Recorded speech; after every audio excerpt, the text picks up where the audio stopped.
क्या मुज्तबा ने बीजिंग को बनाया वॉर हेडक्वार्टर? क्या पुतिन के प्लान से मुज्तबा पहुंचे चीन? फ्लाइट रडार के सिग्नल से ट्रंप क्यों है परेशान?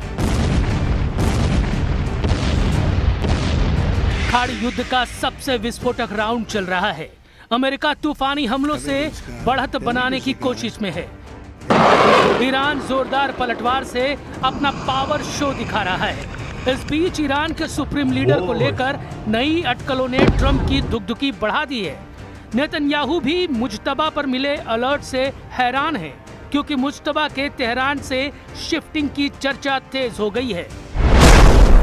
13 जुलाई को पुतिन के ऑर्डर पर रूस का सबसे दमदार प्लेन Tu-214PU मॉस्को से तेहरान पहुंचा था। इसके कुछ घंटे बाद पुतिन का वही प्लेन तेहरान से चीन की राजधानी बीजिंग पहुंच गया। चीन ईरान का करीबी और भरोसेमंद देश है। युद्ध के दौरान चीन ने ईरान का पूरा साथ दिया है। बीजिंग ने तेहरान को हथियार बनाने में मदद पहुंचाई है। ऐसे में मुज्तबा की चीन शिफ्टिंग हो गई हो तो ताज्जुब नहीं, लेकिन अगर ऐसा हुआ है तो ट्रंप और नेतन्याहू के लिए अब मुज्तबा तक पहुंचना नामुमकिन हो जाएगा, क्योंकि चीन में न ट्रंप की चलेगी न ही नेतन्याहू की कोई सुनेगा। हालांकि अब तक इस जानकारी पर मुहर नहीं लगी है, लेकिन अमेरिका जिस तरह से बौखलाया हुआ है उससे ये भी साफ है कि ट्रंप जल्द युद्ध खत्म करने के मूड में है। इधर ईरान ने भी धमकी दी है कि अमेरिका से हुआ समझौता बेमानी हो चुका है।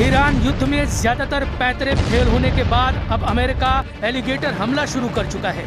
ये उसी भयानक हमले का ट्रेलर है जिसमें यूएस नेवी के तैरते ड्रोन बम चुपचाप टारगेट तक पहुंचते हैं और फिर फट पड़ते हैं, जिसके बाद ऐसी तबाही मचती है कि पूरा इलाका खंडहर बन जाता है।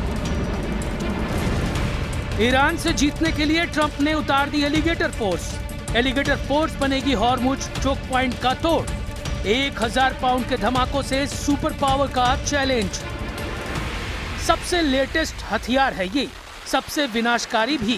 इसमें शक नहीं कि अमेरिका के हथियार बेजोड़ हैं। ईरान के खंडहर इसके सबूत हैं, एक दो नहीं।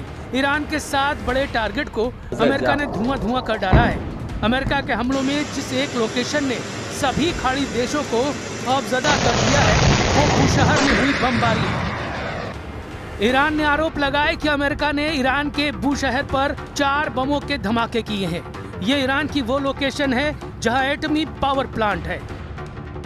इसी तरह अमेरिकी सेंट्रल कमांड ने बंदर अब्बास में 5 राउंड की बमबारी की। सेंटकॉम के मुताबिक अमेरिकी लड़ाकू विमान, युद्धपोत, क्रूज मिसाइल और ड्रोन के जरिए ईरान के सैन्य ठिकानों को एक एक कर ढाया जा रहा है। सेंटकॉम ने दावा किया कि 12 जुलाई से अमेरिकी सेना ने ईरान के कई ठिकानों पर एक साथ सटीक हमले शुरू किए हैं। इन हमलों में ईरान के air defence system, radar system, missile और ड्रोन ठिकानों के साथ साथ सेना की नावों को भी निशाना बनाया गया है। अमेरिका ने ईरान के किश आइलैंड और सारावान शहर पर भी हमला किया। ईरान के ये दोनों ही इलाके भौगोलिक तौर पर अलग हैं। किश आइलैंड ईरान के दक्षिण में फारस की खाड़ी में स्थित एक द्वीप है। ये ईरान का प्रमुख पर्यटन और फ्री ट्रेड जोन है, लेकिन अमेरिकी हमलों ने इस खूबसूरत द्वीप की सूरत खराब कर दी है। यहाँ 6 धमाके हुए। इसके अलावा सारावान शहर भी अमेरिकी मिसाइलों से खंडहर में बदल गया। सारावान शहर ईरान के सिस्तान बलूचिस्तान प्रांत का एक शहर है और पाकिस्तान की सीमा के करीब है। ट्रंप का जोर हॉर्मुज में जल्द से जल्द ईरान को परास्त करने पर लगा है। ट्रंप ने कहा है कि अमेरिका हॉर्मुज स्ट्रेट के संरक्षक के तौर पर काम करेगा। उन्होंने ईरान पर फिर से नाकेबंदी लगाने का ऐलान किया है। We are just going forward. We're attacking them tonight. We're taking out all of their capability for anything having to do with the Strait, with the Hormuz Strait. And I think in the end, we will end up just controlling the whole thing.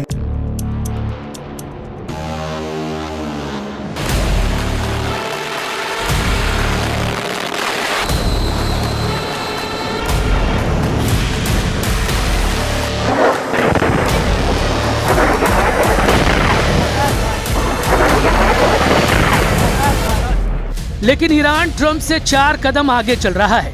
Trump जब Hormuz front पर उलझे हैं, तब Iran उन्हें दूसरे तेल गलियारे में झटका देना शुरू कर चुका है।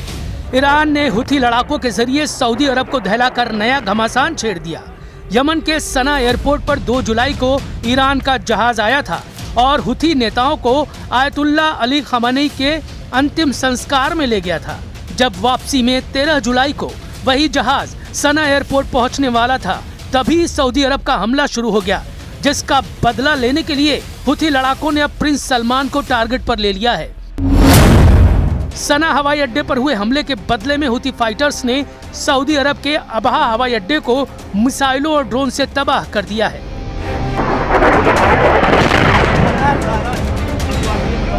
यही नहीं, हुथी लड़ाकों ने अब बाब अल मंदेब को बंद करने की धमकी दी है। सऊदी अरब और हुथी मिलिशिया के बीच मिसाइलों का टकराव युद्ध का एक्सटेंशन है। यहाँ वॉर जोन का फर्क है, लेकिन इस युद्ध का अंजाम हॉर्मुज से भी खतरनाक हो सकता है, क्योंकि पश्चिम एशिया में 2 चोक पॉइंट हैं। पहला हॉर्मुज, जहां ईरान का दबदबा है, दूसरा है बाब अल मंदेब, जहां हुथी लड़ाकों का हुक्म चलता है। अगर ये दोनों चोक पॉइंट बंद हुए तो दुनिया में फिर से तेल के लिए हाहाकार मच जाएगा। बाब अल मंदेब बंद हुआ तो 12 से 15% समुद्री व्यापार रुक जाएगा। रोज गुजरने वाला 70 लाख बैरल तेल ठप हो जाएगा। 8% LNG वाले जहाजों की आवाजाही रुकेगी। अफ्रीका के दक्षिण से घूम कर जाना होगा। 15 दिन ज्यादा लगेंगे। लागत 100% तक बढ़ेगी। ईरान की मिसाइलों को रोकना खाड़ी देशों के बस की बात नहीं, क्योंकि खाड़ी देशों के पास बैलिस्टिक मिसाइल इंटरसेप्टर खत्म होने के करीब हैं। अमेरिका अपने इंटरसेप्टर को सैन्य अड्डों को बचाने में लगाए हुए है।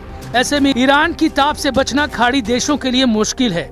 वैसे भी ईरान की खुर्रम शहर 4 जैसी क्लस्टर बम वाली मिसाइलों ने अमेरिका इजराइल तक को बैकफुट पर भेज दिया है। ईरान ने ऐलान किया है कि ऑपरेशन नसर 2 अमेरिका को नरक भेजने वाला हमला है। ईरान ने ऑपरेशन नसर 2 के दूसरे राउंड में लतरत अल हुसैन कोड नेम से हमले शुरू किए हैं।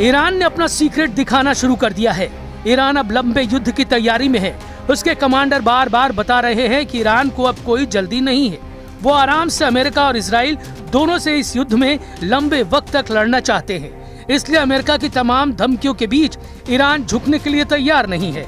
अगले 24 घंटे कहां क्या तबाही होने वाली है, इजराइल से लेकर लेबनान और बहरीन से लेकर ईरान, कहां कौन सी मिसाइल, कौन सा ड्रोन, कौन सा विमान तबाही मचाने वाला है, इस युद्ध में करोड़ों लोग अपने सामने मौत को मंडराते हुए देख रहे हैं।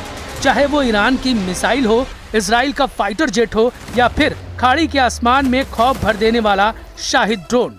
ट्रंप और मुस्तफा खamenei की टक्कर में पश्चिम एशिया के अंदर अब कोई भी पिस सकता है। ओमान ने अभी से ये कहना शुरू कर दिया है कि ईरान अमेरिका युद्ध टोटल डिजास्टर है।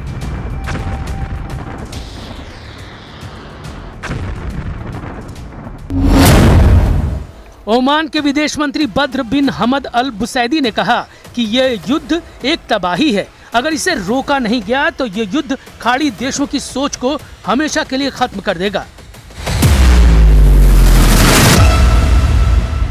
मतलब ट्रंप ने अगर जल्दी मुस्तफा खamenei और उनकी मिसाइल ब्रिगेड को नहीं रोका तो खाड़ी देशों का बचना नामुमकिन हो जाएगा।